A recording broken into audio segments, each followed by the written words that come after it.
And welcome, race fans, to another Tuesday night. This is actually the second Tuesday night that we have attempted this here with the boys here at Over the Limit. We are here for the Mini Motorsport Doors Pro Late Model Series, and we are visiting none other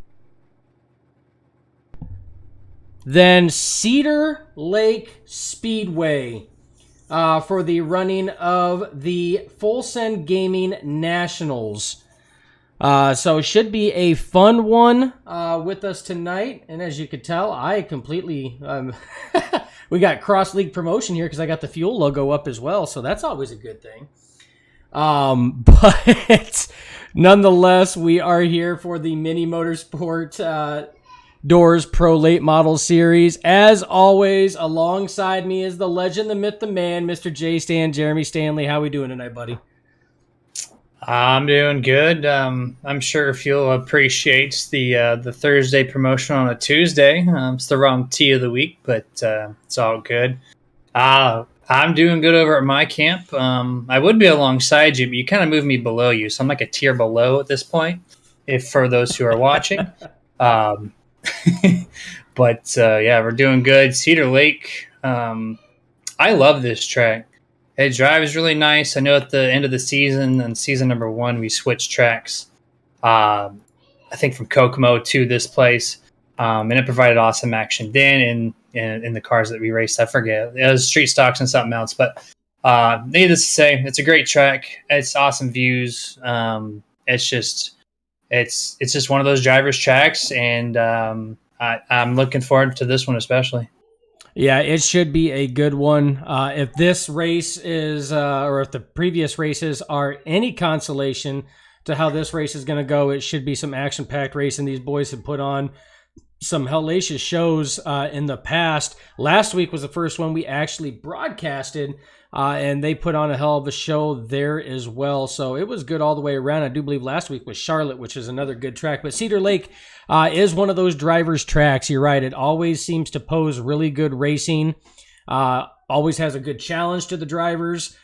So, I mean, all the way around, it should be, should be a good race through and through.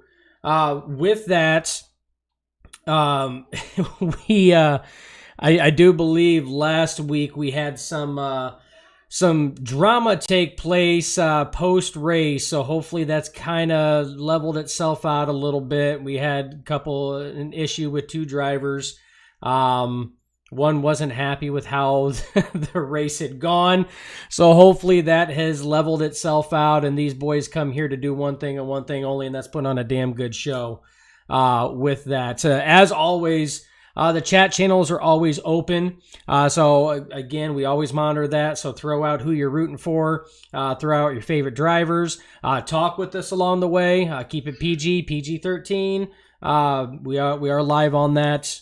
With that, we do have partners and sponsors. So try to keep it good on that level. But you can talk with us as well. We will be more than happy to shout out and bring you into the broadcast as well, seeing as you guys are out there in Streamland watching us live and watching these guys live. We like to bring you in on that.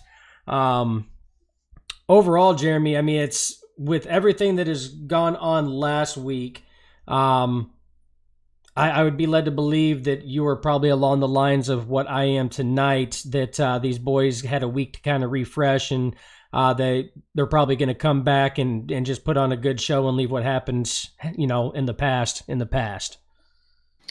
Yeah, especially more now. Season 1, we had a few people that kind of held some grudges, so to speak, and carried it along. But season 2's rolled around, and the drivers here don't really do that as much. I'm watching the pre-race chat, and they're just having a hell of a time, having some fun, laughing at each other. So I don't see any hate toward one another, period, amongst the drivers. That incident that you referred to last week is also your bounty system holder for tomorrow night's race. Stay tuned for tomorrow night. That's Mr. 14-year-old Dustin Hannigan. That was one of your drivers.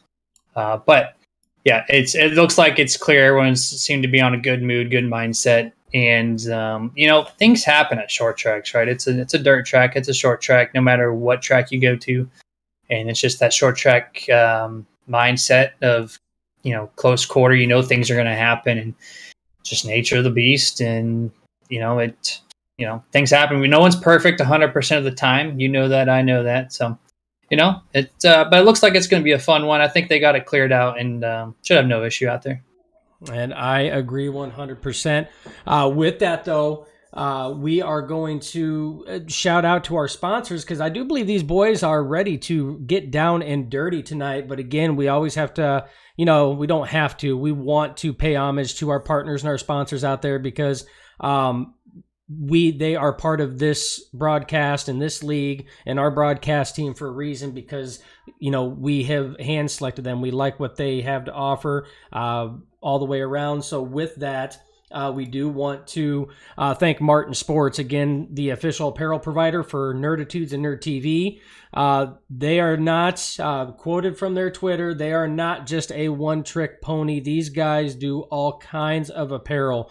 You're talking sim racing gloves. You're talking sim racing shorts. You're talking hoodies. You're talking full-dye jerseys. You name it, T-shirts, you name it, they do it. Hats, beyond belief. They have an excellent arsenal of apparel items. Go take a look and see what they have there. I guarantee you will not walk away without seeing some items on there saying, man, I could definitely use that, or damn, I really want that. And guess what? The nerds can help you out with that. You find something on martinsports906.com out of their apparel lineup that you like, be sure you use promo code SUPERNERD for an additional 20% off your order. So again, the nerds got your back, and so does Martin Sports. Again, check it out, martinsports906.com. Also want to shout out to Mini Motorsport Doors, the official title sponsor for the Pro Late Model Series. You guys are about ready to see take action tonight. They do novelty actual aluminum doors, race car doors. Come in two sizes, 11 and 21 inches. They are $15 and $30 a piece. But you can get these things customized to hang on your wall, to put on display. You can real race car designs on there, sim race car designs. You can have a picture of your family on there if you want. It doesn't matter. You put on there what you want to put on there. Mini Motorsport Doors items are something that is given away here to, I believe, the top three finishers in the championship point standings at the end of the season as well, completely customized to that driver's door of their actual race car. So again, excellent products. Not going to see a product like that anywhere else online. So check it out. That's facebook.com/Mini Motorsport Doors. And then we also have Full Send Gaming. That is your sponsor for tonight's race, and the Full Send Gaming Bounty that you will see, as I mentioned earlier, on Wednesdays, as Dustin Hennigan tries to hold off the pack for a $20 bounty claim. It went up $5 from last week. But Full Send Gaming, run by Kenny Haight, who also runs this league at Over the Limit. Great people. I know they're working behind the scenes on streams and whatnot, so stay tuned for them. And then also the last one, Butt Kicker. I always refer to it as a D-box for your computer chair. Essentially what that is, put some rumble in your seat, has some good quality speaker sound. It's just a really cool experience, one of a kind. You can't get it anywhere else. And also, if you go to their website, also 20% off. Use the code NerdTV at checkout to give it a good try. Give it a shot. It's worth it to me personally, and I know you can attest for that, Dustin. It's awesome. So that'd be the buttkicker.com. Check out NerdTV. And I can attest to that. I do have one hooked up to my rig, and I love it. It is great. So with that, though, thank you, sponsors, supporters, and everybody else. But as you can tell, these boys are gritting, so we're going to get these ugly mugs off the screen. That will come to an end for the Nerd TV pre-race show presented by Martin Sports. We are going to go down trackside for the race in action. Swiped us right like a tender page. Got Heat 1 gritting right now. So we have David Lester going to take the top spot. He's been coming on strong recently. I got Sweden Milgard starting in second. Brady McKenzie in third. Jeremy Vaughn in fourth. Colby Collins in fifth. Wade Burris will be starting in sixth.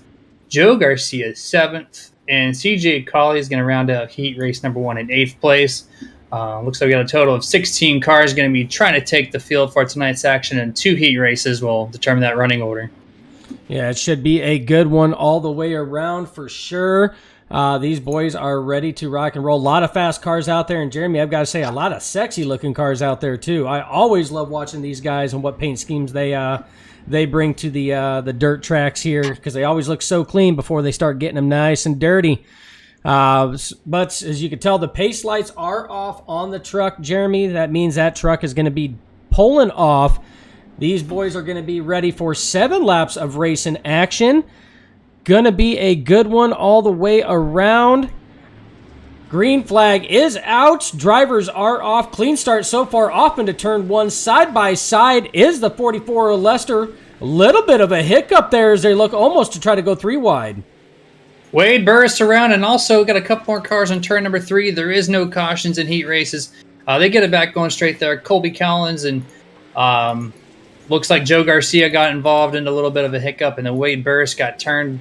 I don't know by across of whose nose, but they're backing up and running straight, no problem there. We got a 8-lap heat race for you here. Going to the lead spot here, Swede Melgard going to hold off a fast-charging David Lester. As you saw, he was the fastest qualifier in this at Cedar Lake Speedway here, so he's running pretty stout. He gets a good run off the exit of turn number 4, Dustin. Yeah, I see a lot of drivers are having a hard time with that low line. It seems like it's really grippy down there and really starts throwing it around. But again, the 15 to Melgard getting a lot of pressure on that backside there from the 44 of Lester. Lester really trying to put it on. You see the 21 back there. That's last week's A-Main winner. That's Brady McKenzie. Also back there trying to chase these 2 guys down. Side by side right now is Lester with Melgard for the lead. Side by side for sure, and they got 2 distinct lines against the tires and against the wall, and they run the same exact lap times. It looked like 2 laps ago they were kind of switching lanes up, and they've done that again. I guess they're just searching around for that heat, or the main race, that is, rather. So you see David Lester going back, soul searching on the top side as they come to 1 to go. Yeah, 1 to go. Lester trying to make another hard charge, coming back at it on that final lap down that front stretch, going through 1 and 2. Hard impact in the wall there. But Lester able to try to do it. Going to try that slider line on it to see if it's going to work. Don't think it's going to be able to stick. As I do believe, Melgard will edge out Lester there for heat race win number 1. Yeah, it was a pretty exciting little battle there. David Lester is showing some good speed there. So I think if it gets around these guys and gets that top spot, I think he's got a good solid chance. As we line up for heat race number 2, we'll go ahead and go over that grid for you here. Shane Yates taking the top spot. Jackie Whaley will be starting in 2nd. Chris Erbely will be in 3rd. 4th will be Justin Pintakoff. 5th place, Clay Atwood. 6th place, Cody Heathcott. 7th will be Dane Lloyd. And 8th place, which we haven't seen this, Dustin, but Dustin Hennigan being the slowest qualifier of the 16 drivers tonight. Yeah, which is uncommon. We've seen him actually, qualify up, towards the front, usually right around the top 5, along with some of the other guys that's up there. But I don't know, kind of a different approach. Maybe trying to feel it out. I wouldn't be feeling it out with this field right here. He's got a lot of fast drivers in front of him, big time. So overall, it should be an excellent race. A lot of these drivers have seen victory lane either last season or this season, so should be a good one all the way around, Jeremy. Yeah, just looking at Dustin's stats, he's practiced in 7th place and did not turn a lap time in qualifying, so probably some strategy, maybe to see how the cars feel. Maybe he's not happy with it, so we'll see as we go through these 8 laps in heat race number 2, but exciting race nonetheless. Go ahead and take him to the start here. Yeah, so the pace truck is going to be pulling off. Going to be leading him to is Shane Yates. Green flag is out there as he slows it going through there. Does catch, looks like it catches Jackie Whaley off guard, but Whaley then slides to the inside there. But excellent start by the 11 of Yates. We've got all kinds of jumbles. We got a car over on his lid there. That is going to be the 0-1 of Chris Eberly. Pentakoff involved, Dane Lloyd involved on that one, so tough break for those drivers. No cautions in heat race. We got 3 wide racing in the back. These guys are bouncing all over the place. That's Clay Atwood, Hennigan, and Heathcock all going at it there. Jeremy, this is probably one of the most intense heat races we have had over the last 2 weeks. Yeah, these cars do not look settled. Even like second place in the first heat race there was all over the place. So these guys are soul searching. These cars are bad loose, and you can clearly tell just by watching it. Just imagine driving one of these things. It'd be absolutely insane. But yeah, guys are bouncing off the wall. I see multiple cars. If not every car has a little bit of damage already. Only 4 to 5 laps into this heat race. It's gonna be a pretty interesting race for the main event tonight. Yeah, we are actually on board with Hennigan now. You can actually see exactly how much these guys are wheeling these cars around. This is probably about the most uncomfortable we have seen some of these cars in this series, and especially in this league here. These guys are really wheeling it and fighting it left and right. Pretty much everybody is stretched out now. Shane Yates has a good commanding lead over the 720 of Jackie Whaley. Heathcock sitting third, and Hennigan running fourth at the moment. Yeah, Hennigan's starting to show. I mean, he got gifted a little bit with that wreck, but he's showing a little bit of speed. The car he's definitely searching all over the place on this final lap here, especially. Slides up from the bottom all the way up to the midline, almost to the top. Regroups it there in fourth place. And as we see Shane Yates take the top spot in heat race number 2. Second place, Jackie Whaley. In third place, Cody Heathcock, as he almost goes over the fence. Yeah, like I said, intense race there for heat race number 2. That was unbelievable on that. I mean, we had that early race incident take place, which we typically don't ever have. We had a car go over. I mean, we had the 3-wide racing, which 3-wide at this track here is a challenge nonetheless, and those 3 drivers were able to handle it quite well. So definitely a good one, but that is going to take us straight to our main event for the Full Send Gaming Nationals, Jeremy. So no warm-up for these guys. But again, from what we've seen from the heat race, it should be a good one. But with that, now that the heat races are done and the official starting lineup for the A main is set, let's run us through that grid, Jeremy. Yeah, fixed setups too, by the way. So there's no tweaking these things as you're accustomed to seeing. So what they got is what they got. But Swede Melgaard going to take your top spot tonight. Shane Yates will fall behind in second. David Lester going to be starting in third, with Jackie Whaley to his outside in fourth. Brady McKenzie in fifth. Outside of him is Cody Heathcock in sixth. Jeremy Vaughn and Dustin Hennigan round out your fourth row there in seventh and eighth. You got Colby Collins in ninth and Clay Atwood in 10th. Joe Garcia starting 11th with Dane Lloyd in 12th. CJ Colley 13th. Justin Pentakoff 14th. And Wade Burris and Chris Eberle, as you saw in heat race number 2, get involved in that incident there, will be a 15th and 16th collectively. And they got about a half a lap before they go green. Yeah, so pace truck lights are off. Melgaard is going to be leading. Melgaard and Yates leading these drivers. Green flag does fly. Excellent start by your leaders. A little bit of stack up back there. Bouncing off a little bit, but they do keep it going. Again, and caution. And first caution is out. So as I spoke too soon. Almost looked like it was a little bit of a stack up right from the get-go there, Jeremy, right from the start. Yep, stack up. Jackie Whaley David Lester kind of pinched him up on the outside of turn number 1. And right behind him, it looked like Cody Heathcock tagged his rear end, sent Whaley deep into the corner. And Whaley was headed right for those tires, Dustin, there on the pit entry. And so he had to lock up the brakes to try to avoid that wall, which he did so successfully. But he did spin in front of the field, which told iRacing to throw that yellow. Yeah, as we are getting ready to bring that up right now. So that way you can see what happened with Whaley.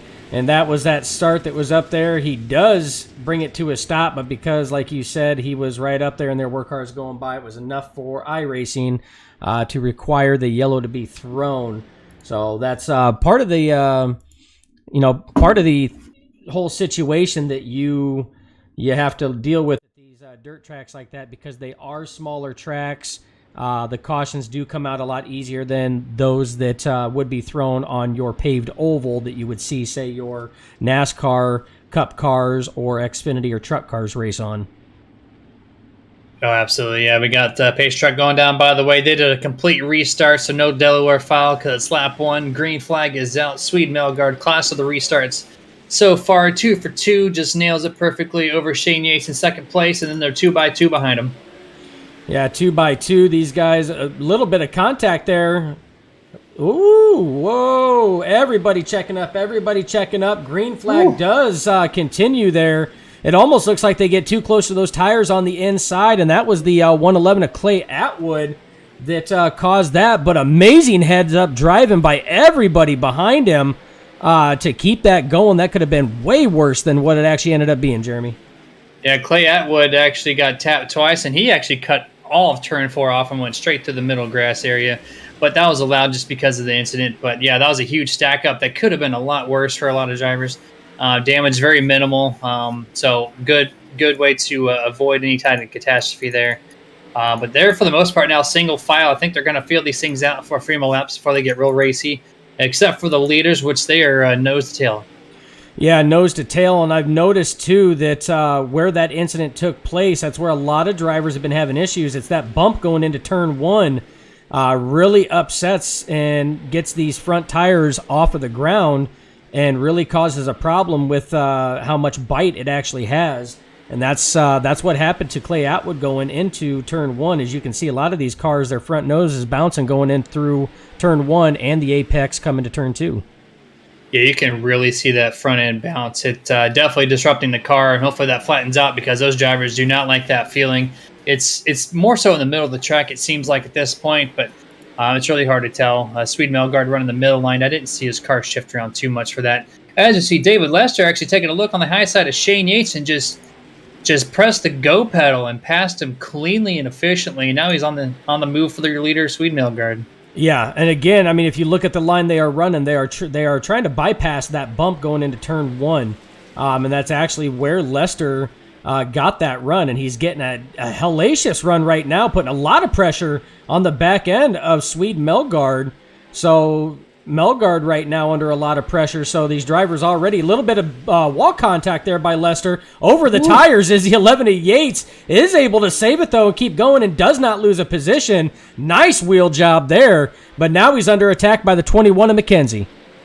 David Lester trying to extend the track by a whole car length above the track wall, and then Shane Yates is trying to extend the track length a whole car length below the track parameter. So just trying to make this thing real wide, Dustin, is, David Lester's putting on some excellent speed. He's going to regroup here and see if he can get back at Swede Melgard's rear end. Yeah, but now this battle that was a 3-car battle is soon to be turning into a 5-car battle. It was Melgard, Lester, and Yates up there, but now McKenzie and Hennigan are... contact, car around, heavy contact. Yates is around. McKenzie involved in that one as well. Caution will fly. Yeah, that was just a huge little check up there. It looked like David Lester got a really slow entrance into turn 1. Yates had a check up because he was on his inside there, and then Brady McKenzie just did not recognize the slowdown enough and sandwiched Yates into a weird spin because it kind of did. These cars have like wedges; they're like ramps on the front of these cars, and they'll pick up anything that's in front of them. So he just kind of drove underneath Yates and threw him into that inside or outside wall, rather. Yeah, and as it sits right now, you do see that Yates is in the pits. There is your running order with 20 to go. That shows your full running order as they are cycling through. So again, it's going to be Yates is going to come out with a fresh car. Unfortunately enough, it's going to be a fresh car at the tail end of the field. So he is going to have to work his way all the way back up there. But good thing is, Jeremy, is he does have 20 laps to get it done. Speaking of Yates, I do want to shout out Austin Yates on the chat. Says that he missed tonight by a little bit, but he doesn't think that you're going to be able to drive these cars with it being so loose. So yes, you can obviously see the issues they are having, but we miss you, buddy. So look forward to seeing you next week. That was Austin Yates. Looks like he's joining the grandstands, courtesy by Nerd TV. Welcome aboard, man. Yeah, sorry we couldn't see you tonight, but we'll definitely catch you here real soon. But got about a lap to go before we go green flag racing yet again. And we know Shane Yates has 20 laps, but how these cars are looking, it's going to be the most craziest driving imaginable for him to get back up to his third, second, or even first place. It's going to take a lot of luck, a lot of skill, everything in between. Yeah, and that's the thing with this. Green flag is out. You can see we were on the deck lid looking back at the rest of the field from Sweden Melgard exactly how bad these cars are. They're all over the place. They, Jeremy, I mean, there's just a lot of things that just look uncomfortable with these cars. Is again, we have a lot of action going up there. It looks like Pentecoff had to cut the grass a little bit, helping the lawn care folks there mowing the grass. It looked like he was kind of forced down, but a lot of these drivers still just trying to work their way back up. Shane Yates already up to 12th again after that restart. Now working on the back end of Lloyd and Jackie Whaley, who is also trying to work his way back up through the field.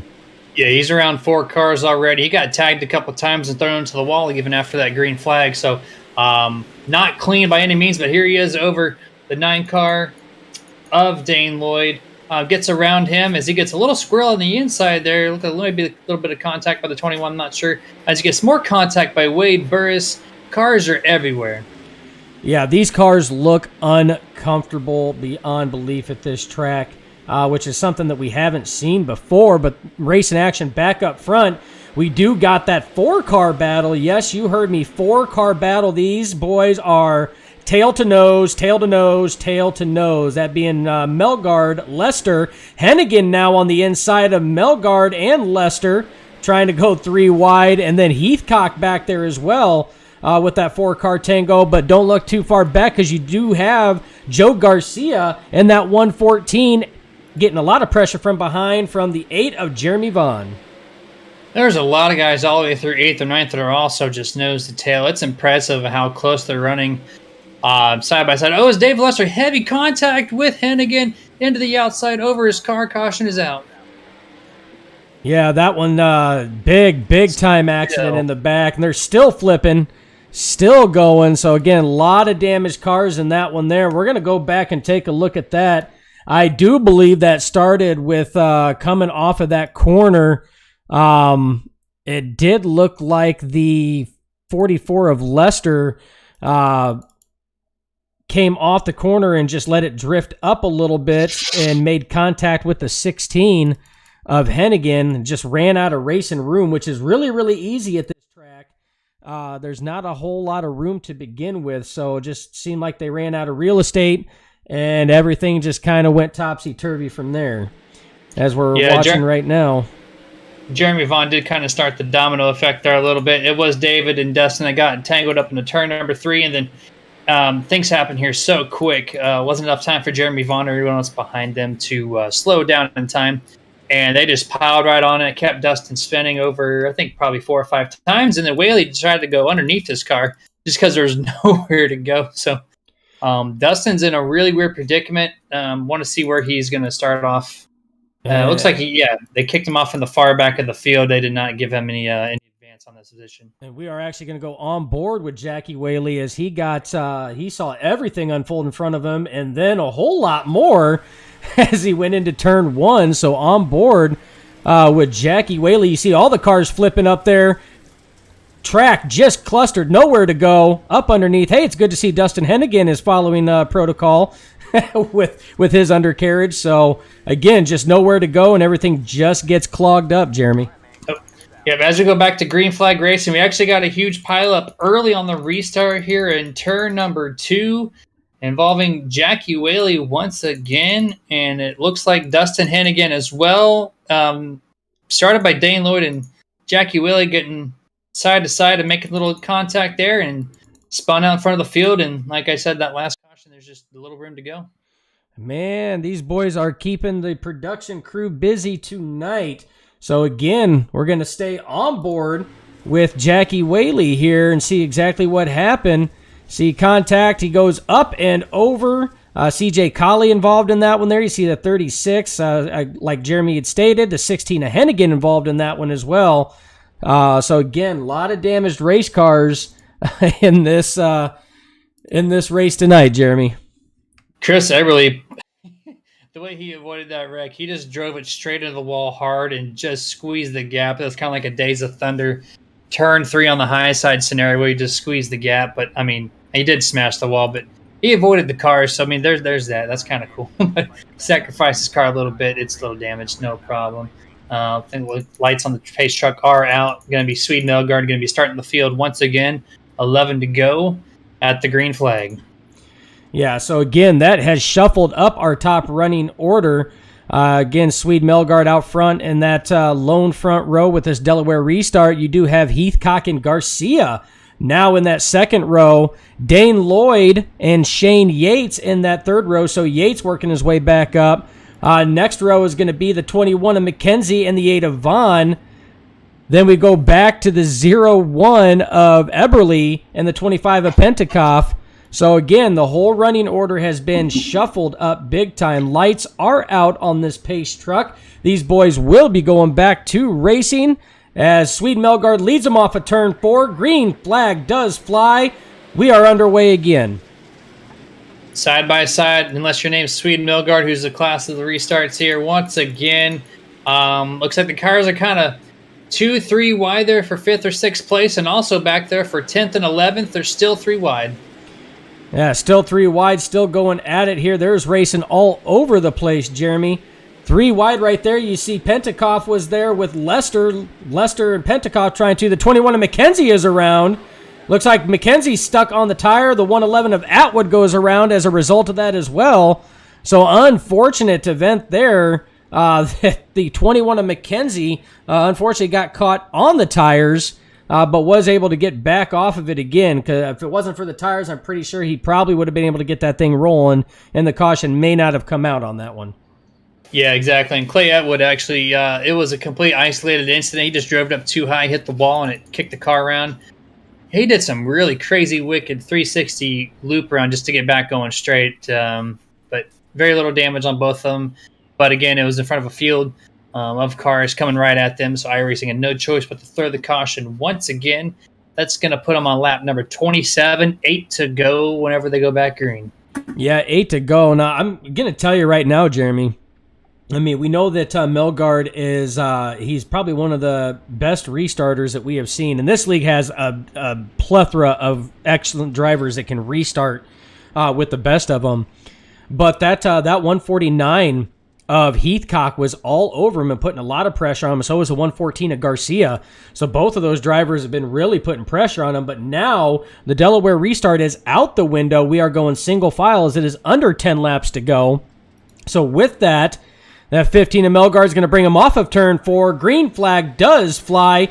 He does get himself about a 2 to 3 car length advantage there, but it's not going to last long as the 149 of Heathcock is going to try to close that gap up. Garcia waiting in the wings back there in third, and right there's the 11 of Shane Yates. Brady McKenzie now working his way up into 5th as well, trying to work that bottom line there, but that bump, as you've seen, is causing a lot of problems, Jeremy.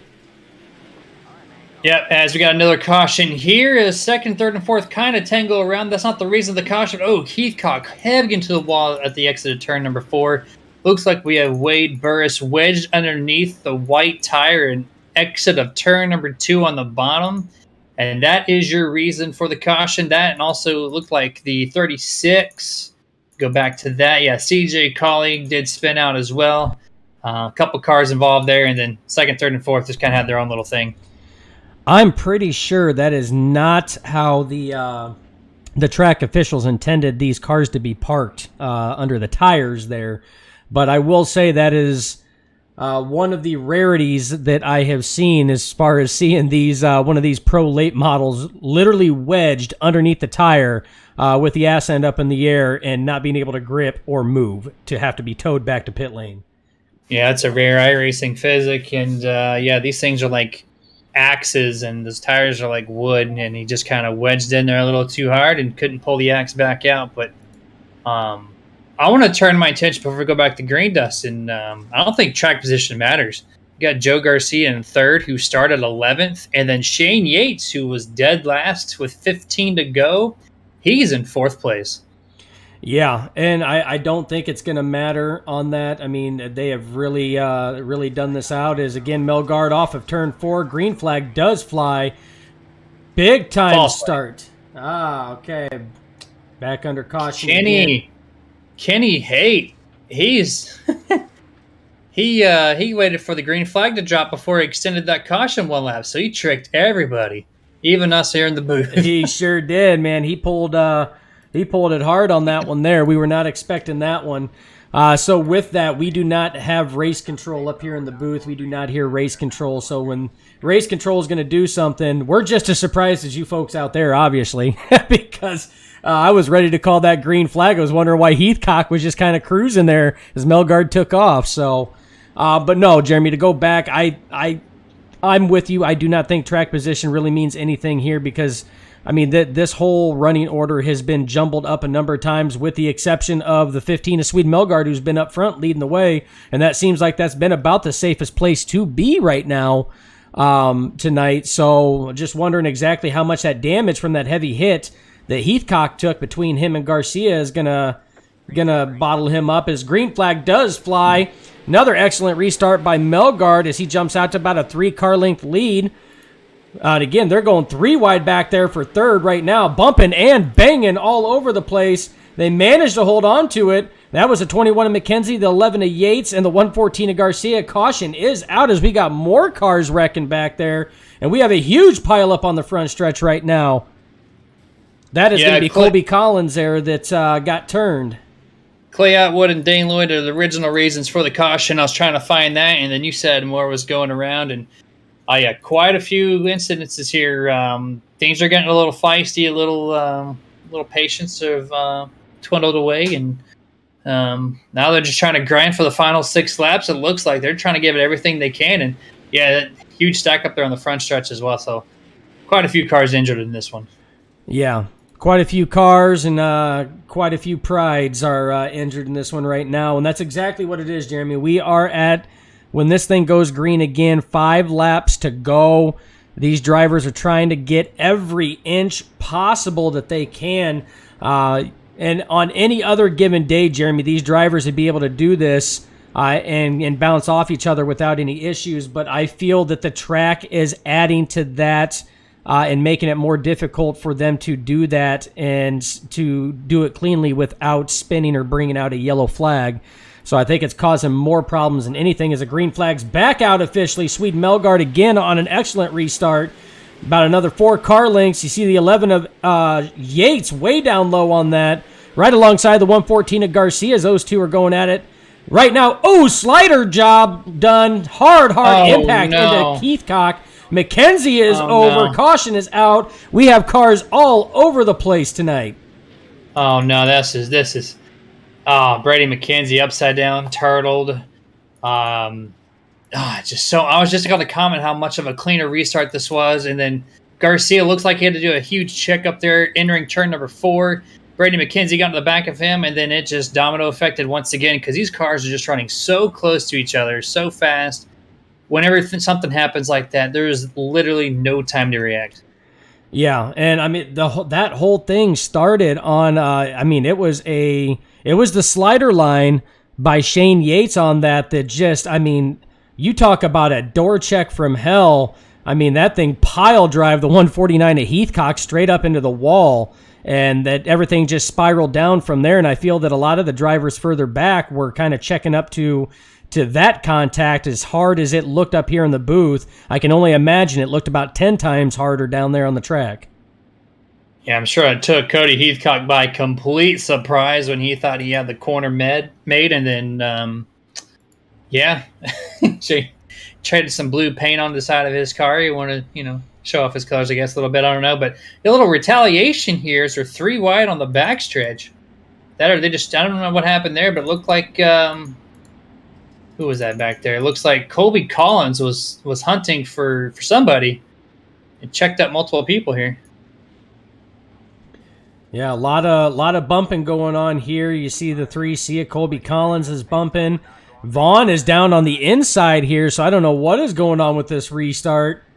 But they race control has extended that restart, seeing what has been going on. So obviously, drivers right now, tempers are flaring. So, Jeremy, you could take our pre-race show talk that we had, and about these drivers leaving it at the door and being a fresh start. And you could just throw that notebook right out the window as these drivers go by, because tempers are getting hot with 3 laps to go in tonight's main event. Yeah, obviously there is a discussion about whose position is where, as they are not supposed to be doing this side by side, and they're still letting it not go. I know race control is having some words with the drivers right now, what they can anyways, but it's not looking good right now. But I think they finally got something figured out, as they're finally single file, and we should be going green this time. Yeah, race control has their hands full, just as the production crew up here has ours full, but these drivers pulling the belts tight. Green flag does fly. 3 laps left in tonight's event. Again, excellent restart by the 15 of Melgard. Looks like a much cleaner restart this time here. 3 wide going in for battle for second. Slider by Garcia has to pull out, though, not to chop the nose of the 11 of Shane Yates. Yates on that high side. Heathcock in the middle. Garcia down low. What a crossover move by the 11 of Yates, though. Slider job. Will he take it? Does take that second spot. This is only the battle for second, Jeremy. Yeah, final lap here. Shane Yates throwing everything to the wind, and it's sticking and it's working, but it's not going to be enough. As we see Swede Melgard taking the checkered flag. Second place, Shane Yates. Third place, Cody Heathcock. And it looks like we got 4th place at Chris Eberly, and 5th place, Dustin Hennigan. What a race that was! I tell you what, I mean, I know usually you like me to set up that final lap, but with the way that the race for second place was going and that massive crossover that Shane Yates put on Heathcock to beat him out for second was, I mean, that was good. And all of this was happening behind the 15 of Melgard. He had 6 car length advantage going into that. So excellent race there. I mean, the last 3 laps were an excellent finish. Race was kind of rocky, but again, a lot of that probably contributed to the track. We had talked about that bump going into turn 1. And Jeremy, we had been stating it all night long. These cars just looked uncomfortable out there all race long. Yeah, that setup was all over the place. Some speed was found wrong. If you look at the track, the whole thing is a big shimmer. There was no line that wasn't used. They used the wall. Some cars drove over the inside tires. Every ounce of this place was used up, and that setup. I'm glad I actually was in the booth for this one. This looked like way too much work. But as Swede Melgard, he definitely showed everybody why you want to be in first place. If you didn't understand that already, now you know why. The top spot is the way to be. Yes, that is correct. So again, it probably about the best place he could have been all race long was up front there, and he was able to maintain and hold it up front there. So again, it was good on him. I mean, I agree. I don't think I would have wanted to be out there on that track tonight. As rough as that track and setup combo was, just didn't seem like it was playing very well with the drivers. And then sprinkle in a little bit of the temper flares there towards the end as we were coming up to the closing laps. It just made it even more difficult for everybody out there, Jeremy. Yeah, you're not kidding. I want to actually turn my attention to third place finisher, Cody. I think we got him available. I'm going to try to drag him in here, see if we can get a word. Mr. Cody Heathcock, you got a copy? Yes, sir. Hey, man, congrats on that podium finish. That race looked really rough out there from our perspective. Like, I was feeling it. How did you manage to get that top 3 after everything that happened out there? I was just trying to avoid everybody. Like, it was like a wreck fest, but at the same time it wasn't. We had some good laps going in. I just ran the top, just trying to stay in my own way, and then I seen, what was it, David and Dustin get into it, and I don't know how I missed that. Yeah, that was David Lester and Dustin Hennigan, turn 3. I do believe that you were mentioning that caused one of the bigger pileups tonight, and you kind of just scooted through and was granted a little bit of a gift. I got to ask, how's that shoulder feeling when Shane Yates came up on that slider there late in the race? Oh, it hurts. That I felt that like that. That hurt a little bit. I mean, a lot actually. That shit hurt. I imagine so. It looked like it hurt. It was a straight door slam coming off of that. But I tell you what, man. I mean, you raced a heck of a race. Coming down to it, almost had that second place finish there. Kind of walk us through that crossover move that Yates did on you, and then that slider going into the final set of corners there that was able to take that second place away from you. Well, I ran the top and the top went away and he just had it on the bottom. That slider came up and I was trying to go underneath him, but mine didn't work too well. I tried and then it was a good run after a while, but I tried to get underneath him and 3 and 4 again to try to get the second place spot. It didn't work. He was just faster than me on the bottom. Yeah, but I tell you what, though, I mean, it's not through lack of trying, that's for sure. How from up here in the booth, that track and setup combo, I mean, it looked painful for you guys to drive down there. How was it out there actually on the track all race long? I mean, the top where it was the fastest, like all night long. People said the bottom was like slow, but I think the bottom came in like 5 laps ago, and the top just went away. Like it was nothing left on the top. So the track was all right, decent. It wasn't bad like I thought it was. I thought it would be way worse than it was, but it wasn't that bad. No, I tell you what, it looked real bad up here, especially that big bump going into turn 1. It looked brutal. It looked like it was catching some drivers off key there a little bit. But I tell you what, man, I mean, you drove a hell of a race. You did a fantastic job. I do believe this is two weeks in a row that we have been talking to you up here in the booth. So it's about time, huh? There you go. So like I said, you're edging closer and closer, man. We're talking to you a whole lot more, so you know what that means. I mean, something is in your future at some point in time here. So either way, man, you drove a hell of a race. You did a fantastic job out there, holding on to a car even after a hard shoulder check by the 11 of Yates. Still managed to maintain. So this is your moment, buddy. This is your time. Anybody you'd like to shout out to? Any sponsors you'd like to give thanks to? I would like to thank my teammate Brady for all his help, and then I want to thank Peak Performance Industry, my team, and y'all for putting on the broadcast. Kenny for putting on the league. And we appreciate that as well. We appreciate you showing up and doing everything that you do. Tell you what, it was a hell of a race, man. We look forward to seeing what you can't do next week, man. When we come back to these cars, hopefully the track is a little bit smoother and. I mean, it's hopefully you can do just 1 or 2 spots better. I mean, you can't get much better than what you have been the last couple of weeks, buddy. No, sir, you're right about that. All right. That is your 3rd place finisher, Mr. Cody Heathcock. So, again, it's drove a hell of a race, Jeremy. Just a hell of a race all together on that one. And I don't think there was a clean car out there. And I'm just surprised how Cody was able to maintain. I figured after as hard of an impact on the left and right side that's had, that his car would not handle or drive anywhere near where he needed it to. Right, yeah, I'm surprised he was able to get to top 3 for sure.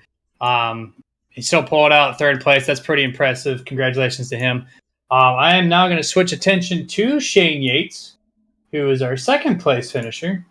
Shane, do you have a copy, man? Yeah, I'm here. Shane, congratulations on 2nd place. You had one of the cars to beat. You had a really good line going on the top side, and then you kicked back into last place there with about 15 to go from one of the wrecks. And then, how did you work your way back up to 2nd place? Just trying to stay smooth. On that slider, that when I hit Cody, I thought he was going to be further up than what he was, because I thought he was right behind the leader. And the reason I threw a slider to get past Joe, and then he was there, and I doored him, and I hated that. I told him I was sorry. But, yeah, it's just staying consistent. You know, there was a line on the bottom and the top, both. You could pass on either one.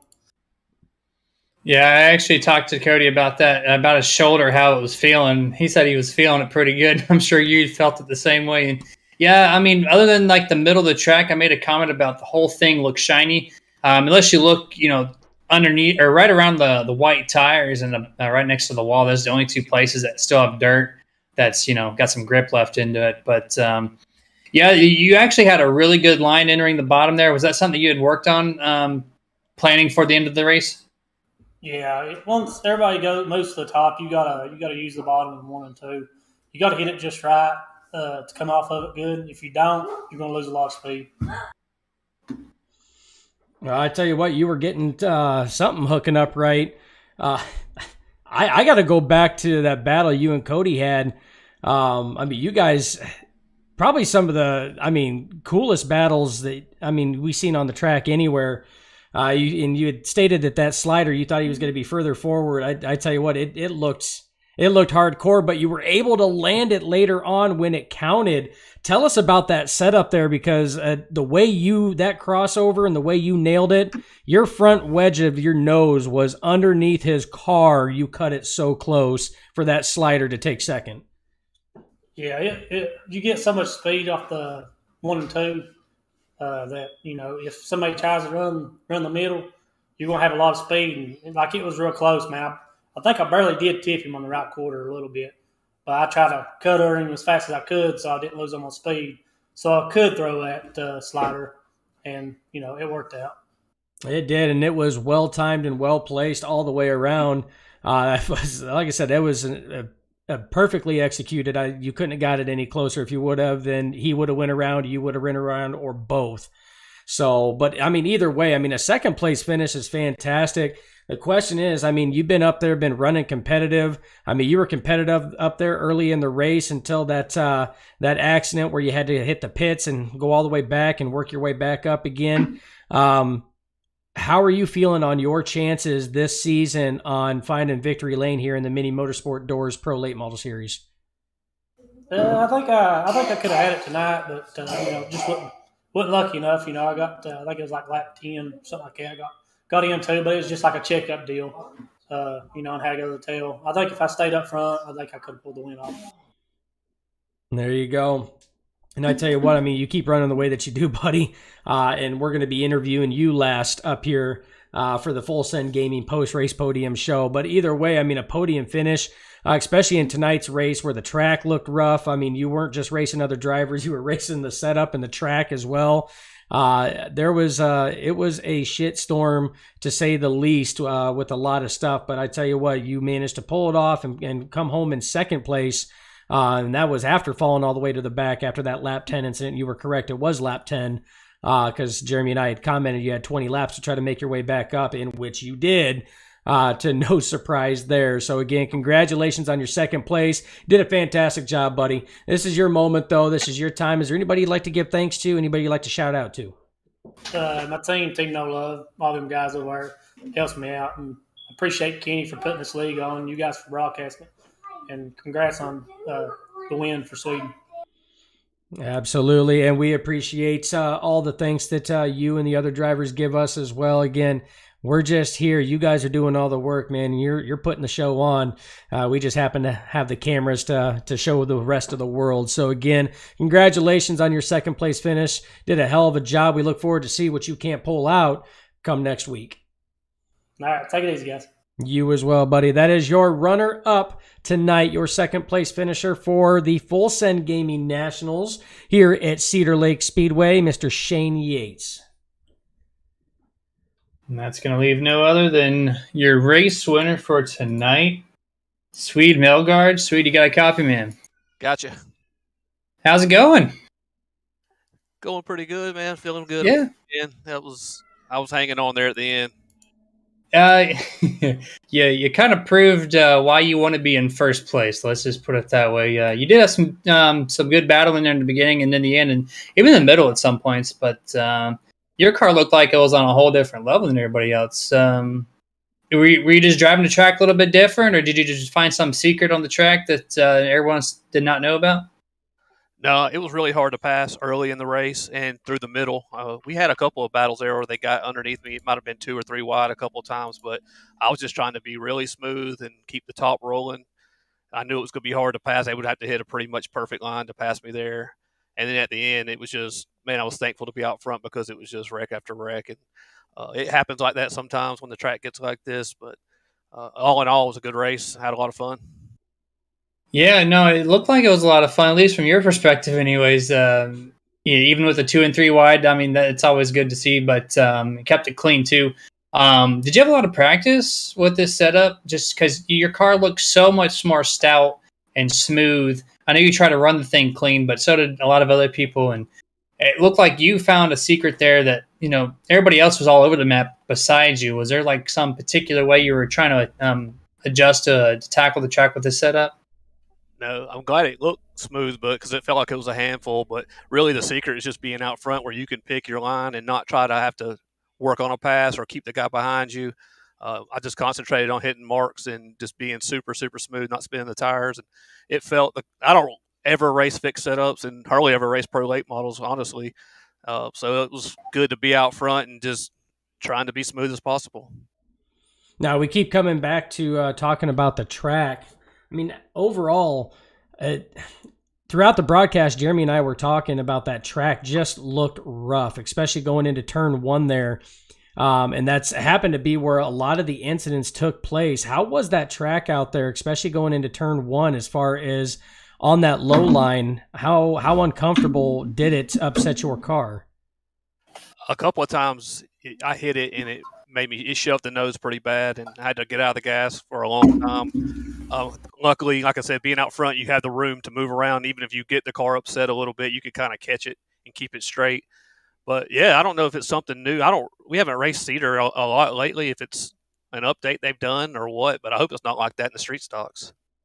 Yeah, and I don't know. It's if memory serves me, because I know we ran Cedar Lake last season in the Nerditudes Street Stock Series, and I don't believe it was as much of an issue last season. I think there's always kind of been a little bit of a bump going into 1, but it wasn't that profound on there. Like, we could see it upset your guys' cars every time you hit it. And I do believe that's what kind of contributed to a number of the incidents that took place going into turn 1. But I'm with you. I'm hoping it's not like that. But what can we expect from you? You've been, doing better and better. You say you don't run these pro lates all that much, but I tell you what, it's kind of been a mainstay here in the pro late model series that we find you up here giving you a Full Send Gaming post race podium interview. So what can we expect from the Swede himself next for the remainder part of the season?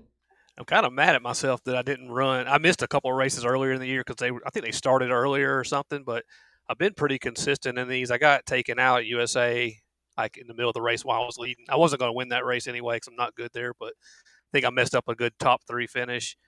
But yeah, I've been up towards the front, and maybe I need to run these more often and focus on these cars a little bit. They're a ton of fun. Our team, we like to run them when we do, but it seems like we just don't focus on them enough.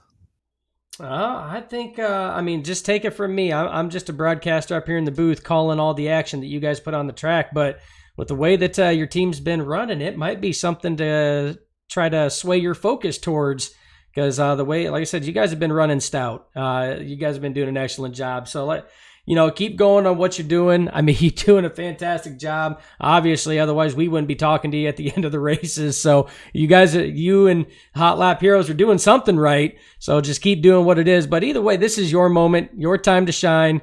More than what you've already shined out there on the track, making it look easy for the rest of us. But is there anybody you'd like to give thanks to? Anybody you'd like to shout out to?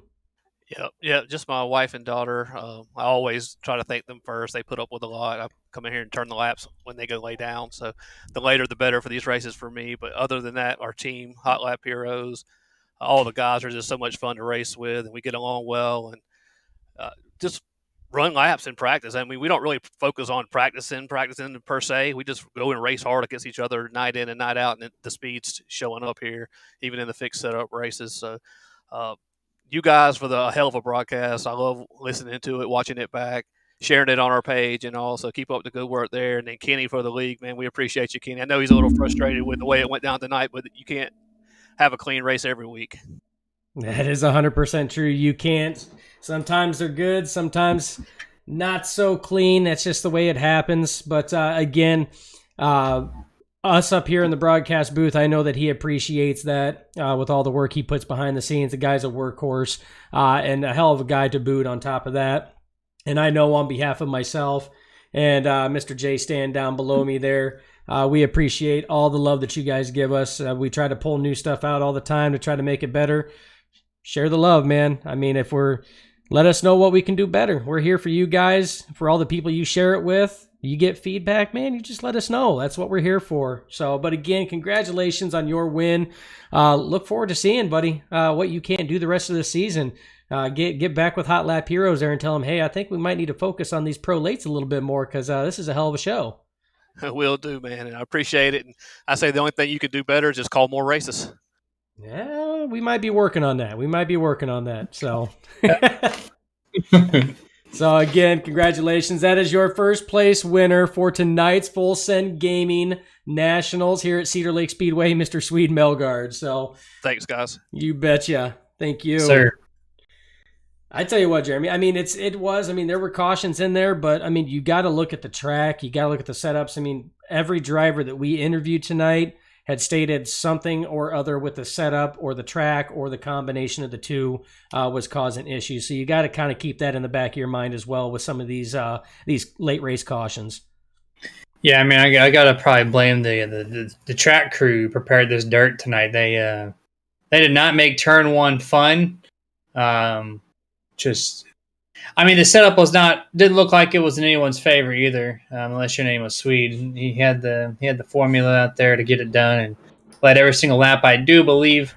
But next week, these cars will be finding Limaland Motorsports Park.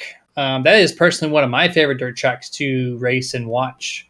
Wide corners, banking difference is crazy. Some really good speed at that track, so look out for next week. Yeah, Limaland is another good track. So it essentially the race that we had last week at Charlotte where there was plenty of space, plenty of room to move around, that's kind of what you're going to be looking at Limaland as well. So should be a good one. These boys should put on a hell of a show next week, Jeremy, for sure. But unfortunately enough, that is going to bring an end to our show this week, at least for tonight. Again, remember, we do broadcast again on Wednesdays. That is tomorrow for the Nerditudes Street Stock Series, as they will be taking their stab at Cedar Lake Speedway to see what they can't get done, and that is an open setup series. So that might play in the favor a little bit more for the drivers tomorrow than what it did for tonight, Jeremy.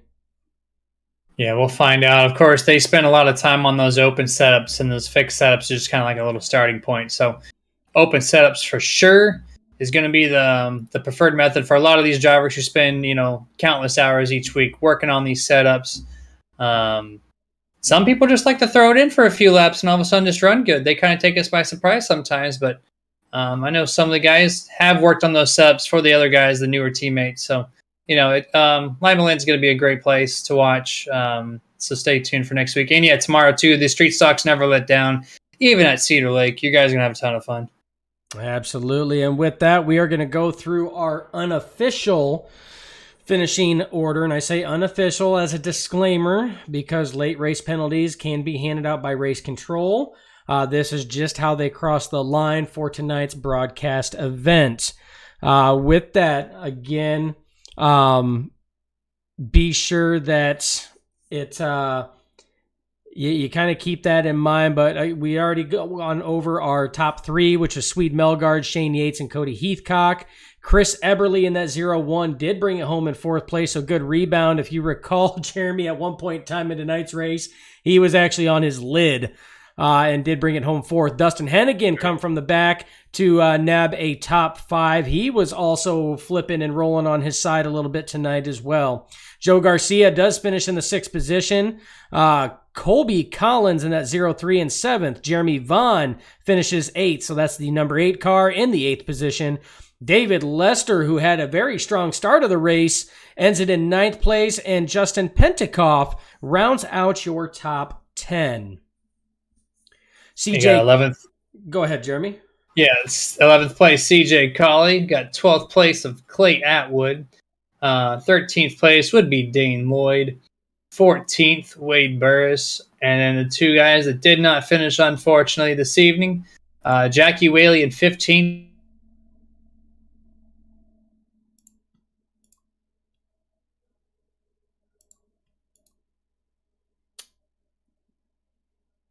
And did we just have a computer hiccup there, Jeremy?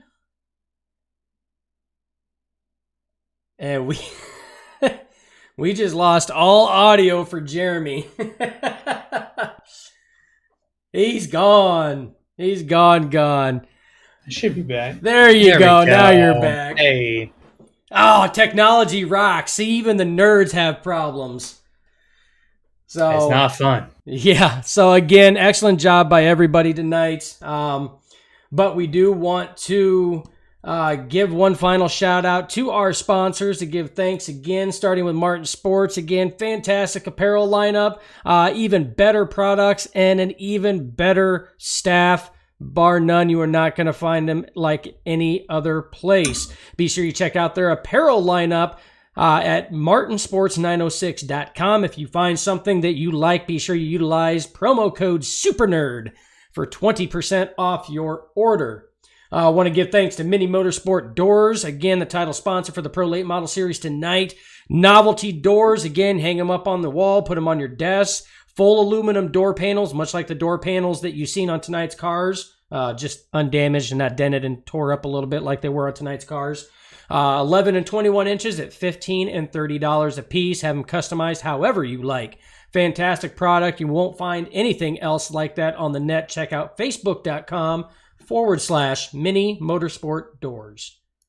And we also have Full Send Gaming. They're part of the bounty system, or they're sponsored it rather.